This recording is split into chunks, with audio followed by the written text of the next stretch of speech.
নবসাহিত্য প্রকাশনী হতে হৃৎপিণ্ডে তুমির স্বরচিত কবিতা কবি উত্তম কুমার ভৌমিক একটি কবিতা আবৃত্তি করছি।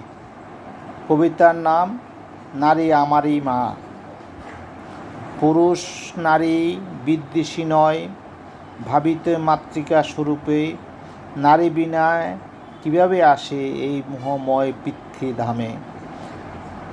নারী আমারই মা জননী, নারী যে আমারই বোন, নারী বিনে নাই বিদ্রোহ, সর্বদাই নত জানুতে মোহ। নারীর নামে বেশ্যাবাড়ি, কেবা বানালো এই নামটি, ঘৃণা তাদের মুখমণ্ডলটি, ঘৃণা আঁকি তাদের চর্দি। লক্ষ্মী সরস্বতী দুর্গা ভক্তি, শোনাতে জন্মে সবেরই স্তুতি। দুর্গের দুর্গতি শ্রী দুর্গা দেবী, পুজিতে লাগে বেশ্যারে মাটি। মনোভাবে এ কোনো বাসনা, দুর্গা পূজা একই আরাধনা। মনোবৃত্তি ভক্তি মনোচেতনা, পরিবর্তে সবে অবতারণা। ধন্যবাদ।